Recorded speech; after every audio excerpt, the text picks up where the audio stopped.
A era de ouro de Hollywood ergueu seu império, vendendo fantasia, e no centro dessa fantasia estava o homem certinho. Mas por trás de queixos quadrados e das estrelas, ícones de Tinseltown, viviam uma vida secreta. Estas são as histórias das lendas forçadas a interpretar o papel do homem certinho e o preço por essa ilusão. Nara venceu Rock Hudson 1925, 1985. Vamos começar com o indiscutível rei da fantasia de Hollywood, Rock Hudson, nas décadas de 1950 e 1960. Se você quisesse o galã perfeito, você teve Rock. Ele era alto, devastadoramente bonito, com uma voz que poderia encantar a qualquer um.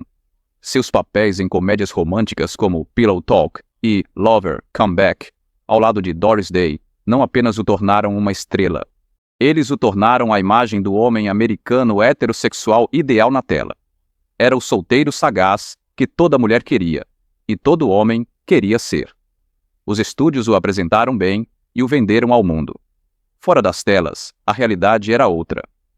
Rock Hudson era gay, e seu estúdio, a Universal International, sabia disso. Foi uma era em que o contrato de ator trazia cláusula moral que dava ao estúdio o poder de destruir a carreira. Se a vida do ator se tornasse pública, ser gay era a violação suprema. A Universal não esperou que ele saísse do armário. Ergueram muros ao redor dele. Eles controlavam aparições, entrevistas e vida amorosa dele. Boatos surgiram já. Aceleraram para forjar casamento em 1955 com a secretária do agente, Phyllis Gates.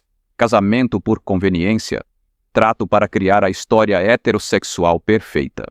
Há anos, ele viveu uma vida dupla, temendo que uma revista tabloide o expusesse e encerrasse sua carreira. O peso disso foi enorme. Ele era uma estrela mundial, vivendo o papel de galã romântico, mas não podia ter uma história de amor pública de verdade da própria vida. A tragédia é que só foi quando ele já estava morrendo de complicações relacionadas à AIDS, em 1985, que sua verdade foi oficialmente confirmada, um segredo. Ele manteve toda a sua vida para proteger a própria fantasia que o tornou famoso. B.A. 2. Montgomery Clift, 19-20-19-66. Agora vamos falar sobre um ator de outro tipo, Montgomery Clift, onde Rock Hudson era o galã de ombros largos. Clift era a alma sensível e atormentada. Ele era ator de método, um verdadeiro artista conhecido por suas performances emocionais em filmes como Um Lugar ao Sol e Daqui para a Eternidade. Ele era o galã romântico, o objeto de desejo das maiores atrizes de Hollywood, de Elizabeth Taylor a Deborah Kerr. Ele vendia aquela paixão heterossexual sombria tão convincente que se tornou uma estrela enorme. Mas, em sua vida privada, Monty Clift era principalmente gay. Sua sexualidade foi um dos piores segredos de Hollywood. Contanto que não fosse publicado na imprensa, os estúdios fingiam não ver. Ele se recusou a participar de casamento por conveniência que Rock Hudson tinha. Ele não entrou no jogo da propaganda, o que o tornava admirado e vulnerável. Os estúdios protegiam seu investimento, silenciando histórias de sua vida pessoal. Era uma existência frágil. Essa pressão de estar sempre no ar e esconder uma parte fundamental de quem ele era, pagava um preço terrível. Ele já era um homem muito reservado e perturbado, e o peso daquele segredo alimentava suas lutas contra a depressão, o álcool e o uso de pílulas. Tudo piorou após o acidente de carro, quase fatal em 1956, que o deixou com dor crônica e desfigurou seu rosto antes perfeito. Ele ficou ainda mais recluso. Seus vícios pioraram e sua carreira sofreu. Enquanto ele ainda era um ator brilhante, o homem que brilhava tão intensamente na tela estava sendo consumido pela escuridão que era obrigado a esconder. Ele era um gênio, que nunca lhe foi permitido ser seu verdadeiro eu, e o custo foi, em última análise, tudo o que eu era. Tab Hunter, 1931-2018. Nos anos 50, se falasse de ídolos juvenis, teria de falar do Tab Hunter, com cabelo loiro, traços definidos e aquele sorriso tipicamente americano. Ele foi criado para ser um galã. Foi estrela de filmes como Battle Cry e Damn Yankees, e seu rosto apareceu em capas de revistas.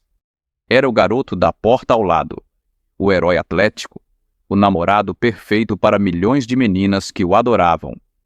Seu estúdio, Warner Bros., sabia o que tinha: mina de fantasia heterossexual, e ele era gay. Assinou o contrato. A máquina começou a funcionar para criar uma imagem pública que era o oposto de sua realidade. Não podiam arriscar que seu carro-chefe financeiro fosse exposto. Então criaram encontros cuidadosamente orquestrados com algumas das mais famosas atrizes de Hollywood, como Natalie Wood, para que os fotógrafos registrassem o romance. Não eram relacionamentos, eram campanhas. Tabby Hunter vivia sempre com medo. Ele disse certa vez que o maior terror da sua vida era imaginar ser desmascarado pelo escândalo. Jornais famintos. Ele ficou preso. Não podia ter um relacionamento real e precisava viver uma mentira 24 horas por dia, 7 dias por semana. A pressão era tão grande que parecia uma prisão. Depois que a fama acabou, ele ganhou liberdade para viver mais livre. E mais tarde, escreveu Tabby Hunter Confidential, memória honesta contando a verdade ao mundo. Mas por décadas, o homem que vendeu o sonho do namorado perfeito foi forçado a viver uma vida em que nem sonhava em ter um namorado. K4. Anthony Perkins, 1932-1992. Quando você ouve o nome Anthony Perkins, provavelmente vem à mente um papel marcante: Norman Bates e Psycho, de Alfred Hitchcock. Aquele papel definiu a carreira dele, criando a imagem de um homem tímido, desajeitado e profundamente perturbador. Antes de ser o zelador do Bates Motel, Perkins era um galã de destaque mesmo. Ele atuou como galã em filmes como Friendly Persuasion e Pretty Poison. Ele tinha um charme gentil e juvenil que os estúdios tentavam vender, ainda que fosse marcado por estranheza. Por trás daquele exterior tímido, Anthony Perkins era um homem gay em Hollywood, onde não havia espaço para isso. Ele temia profundamente que sua sexualidade fosse descoberta, medo que vinha de uma infância difícil e da atmosfera opressiva dos anos 50. Sabia que, se fosse exposto, a carreira terminaria. Por isso, ficou no armário. Tinha namoros com homens, mas vivia em ansiedade constante. Esse medo e conflito interno não afetaram apenas sua vida. Também transpareceu em seu trabalho. Dizem que os personagens que ele interpretou, especialmente Norman Bates, eram poderosos, porque refletiam sua turbulência interna. Ele teve um relacionamento estável de longo prazo e casou-se com o fotógrafo Barry Berenson, com quem teve 2 filhos, mas muitos relatos dizem que manteve relacionamentos com homens. Ele foi um homem que viveu lutando com sua identidade, forçado a vestir um papel fora da tela, exigente quanto qualquer papel que interpretou na tela. A tragédia é que a ansiedade e o segredo que Hollywood impôs podem ter alimentado sua atuação mais icônica e trágica. 5. Raymond Burr, 1917-1993. Para milhões de americanos, Raymond Burr era a lei. Ele foi a estrela de 2 das mais bem-sucedidas séries de televisão da história, Perry Mason e Ironside, como Perry Mason. Ele era o advogado de defesa brilhante e implacável que sempre pegava o culpado, como Ironside. Ele era o detetive duro e determinado que não aceitava que uma cadeira de rodas o impedisse em ambos os papéis. Ele era o epítome de força, integridade e masculinidade rústica. Ele era um herói, uma figura de autoridade inabalável e direta. Mas o homem por trás desses personagens icônicos vivia uma vida completamente diferente daquela que retratava na tela. Raymond Burr era gay. E não apenas era gay, mas também viveu por mais de 35 anos em um relacionamento amoroso e comprometido com seu parceiro, Robert Benavides. Eles eram parceiros de vida, construíam juntos um negócio e mantinham entre si um vínculo privado realmente muito profundo. Contudo, pela imprensa você jamais poderia perceber isso. A fim de proteger a carreira dele, Burr e o seu estúdio criaram uma elaborada história de ficção. Ele inventou um passado trágico, alegando ter sido casado com uma mulher chamada Laura Andrina Morgan, que ele afirmou ter morrido em um acidente de avião ainda em 1943. Ele chegou a inventar um filho que ele afirmava ter morrido também. Foi uma fraude, teia de mentiras, para criar história de fundo heterossexual para a persona na tela. Durante décadas, ele viveu uma vida dupla, escondendo o amor de sua vida. O preço foi negar sua realidade. Ele formou uma família e uma vida com o homem que amava, mas não pôde admiti-lo publicamente. Tinha de fingir que o parceiro era apenas um colega de negócios. atuando como os galãs mais confiáveis dos Estados Unidos. Para 6. Farley Granger. 19, 25, 20, 11. Alfred Hitchcock tinha um olhar apurado para o talento e para belos galãs. Dois desses homens eram Farley Granger. Falaremos do outro mais tarde. Farley Granger era um galã de Hollywood, alto, moreno e bonito. Foi descoberta por um caçador de talentos e assinou com Samuel Goldwyn. Ele estrelou alguns dos filmes mais famosos da época, como Rope, de Hitchcock, e Strangers on a Train. Nestes filmes, ele interpretou personagens envolvidos em assassinatos e intrigas, com subtramas românticas envolvendo mulheres. Foi o típico americano, mas Farley Granger era bissexual e preferia homens a mulheres, distinto de muitos contemporâneos. Ele era aberto na indústria de Hollywood, sabia que precisava esconder disso do público. O sistema dos estúdios era uma máquina poderosa que pedia conformidade. Ele sabia que ser gay ou bissexual aberto seria suicídio na carreira, então jogou o jogo. Ele marcava encontros com atrizes, mas dizia ser apenas para publicidade. Sua vida real foi uma série de relacionamentos com homens, incluindo uma parceria de longo prazo com seu parceiro de vida, Robert Calhoun, com quem escreveu uma autobiografia. A parte mais irônica da história dele é o papel dele em Rope. O filme de Hitchcock, de 1948, retrata dois homens gays que cometem assassinato. O roteirista sabia disso, mas usaram codificação e subtexto, pois não podiam declarar explicitamente. Então aqui está Farley Granger, um ator gay interpretando um personagem gay, codificado num grande filme de Hollywood. Enquanto todo o sistema fingia que nada era real, ele vivia num salão de espelhos, forçado a projetar uma imagem que era pura ficção. Yager 7. Cary Grant, 1904-1986. Se há um nome que define o charme e a sofisticação de Hollywood, é Cary Grant. Por décadas, ele foi o galã definitivo, protagonista de comédias de humor rápido como His Girl Friday e Bringing Up Baby, até dramas românticos como An Affair to Remember. Ele era a personificação da classe, do humor refinado e de um desejo heterossexual irresistível. Todas as mulheres o queriam, e todos os homens queriam ser ele. Ele era, e continua sendo, um deus de Hollywood, mas a vida privada de Cary Grant sempre foi objeto de especulação intensa, especialmente quanto aos seus relacionamentos com homens, enquanto ele esteve casado com 5 mulheres. Seu relacionamento mais significativo e duradouro, nos anos 1930 e início dos anos 1940, foi com outro ator, Randolph Scott, por mais de 12 anos. Eles moravam juntos numa casa de praia em Mal, muito bem conhecida entre os amigos como Bachelor Hall. Aliás, a história dos estúdios dizia que eram apenas 2 amigos solteiros que dividiam a casa para economizar. Fotografaram-se juntos em revistas de fãs, com legendas que reforçavam a narrativa de bromance. Nos bastidores de Hollywood, ficou claro, em geral, que era um relacionamento romântico. A capacidade do estúdio de criar essa negação plausível era muito crucial. Eles sabiam a verdade, mas sabiam vender a ideia, enquanto Grant subia rápido. A necessidade de consolidar a imagem heterossexual tornou-se ainda mais crítica. Seus casamentos com Barbara Hutton e Diane Cannon também viraram registro público, reforçando a fantasia heterossexual. Cary Grant era gay, de fato, bissexual ou produto de outra época. Talvez nunca saibamos com certeza.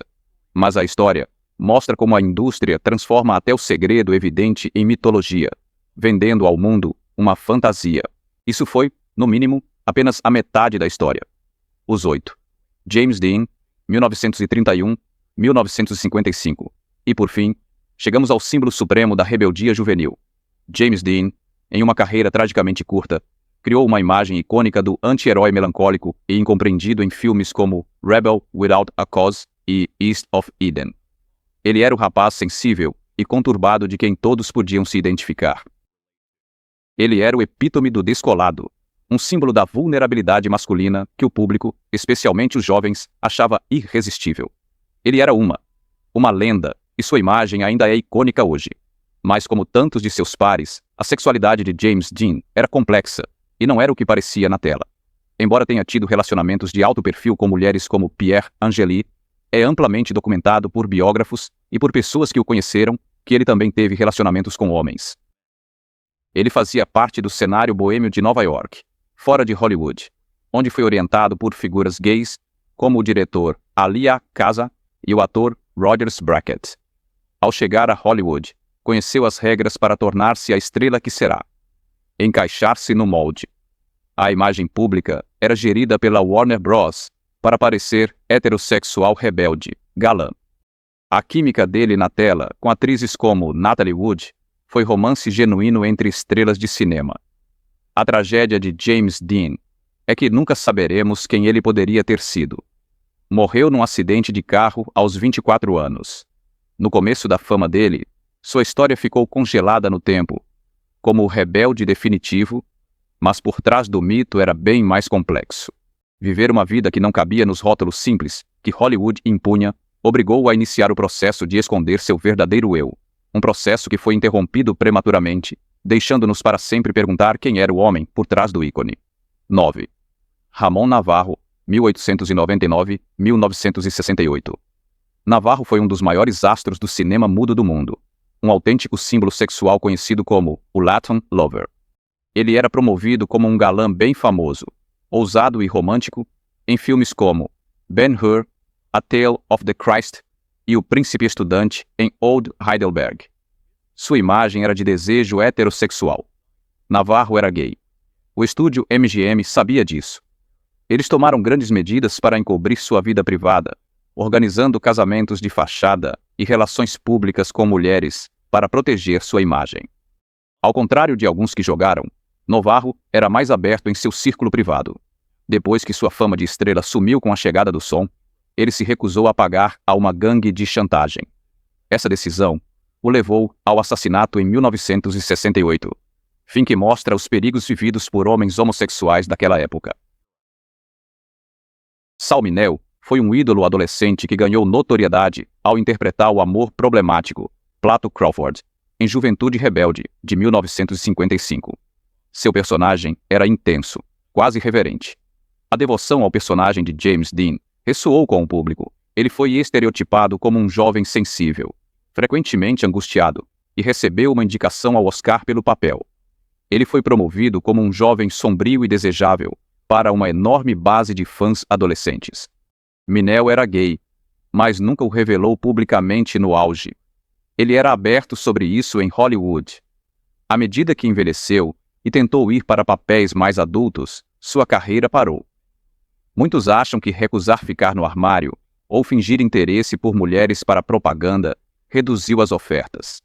Ele foi tragicamente assassinado em 1976, e por muitos anos, sua homossexualidade foi minimizada nos relatos sobre sua morte, que, em vez disso, se concentravam apenas em boatos sobre seu estilo de vida verdadeiramente bizarro.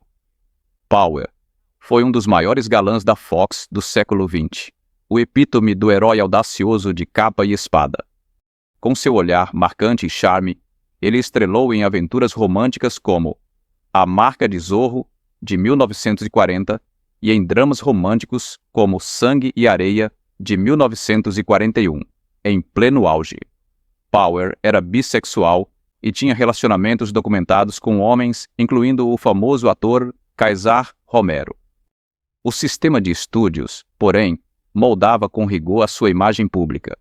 Casou-se 3 vezes com mulheres, o que consolidou seu status de galã heterossexual. Mesmo com a carreira de grande sucesso, viveu entre a imagem pública e a vida privada, um acordo doloroso para as estrelas do seu porte. 12. Marlon Brando, 1924-2004. Brando foi, possivelmente, o ator mais influente de sua geração. A própria definição da sexualidade masculina crua, desde sua icônica atuação como Stanley Kowalski em Um Bonde Chamado Desejo, 1951, até seu papel como líder rebelde em O Selvagem, 1953. Ele criou um novo modelo para o protagonista masculino heterossexual na tela, perigoso, sombrio e irresistivelmente viril. A virilidade de Brando. A sexualidade era complexa e fluida na sua autobiografia.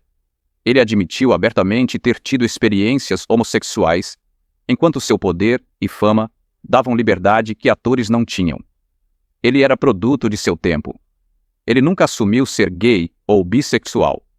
Ele teve muitos relacionamentos de alto perfil com mulheres, mas cultivou uma imagem hipermasculina essencial para sua marca. O preço aqui foi mais sutil. A incapacidade de ser seu eu pleno e autêntico, em público, vivendo dentro dos limites da fantasia masculina heterossexual definitiva que ele criou. Então é isso. 8 lendas foram forçadas a viver uma mentira para nos dar a fantasia que desejávamos. Suas histórias lembram que as imagens que vemos na tela costumam ser só isso. Imagens por trás da ilusão. Pessoas reais pagavam um preço real. Se quiser ouvir mais histórias, Hollywood tentou esconder tudo. Clique em inscrever-se e comente. Saber a verdade sobre esses ícones muda o jeito de ver o trabalho deles? Obrigado por assistir.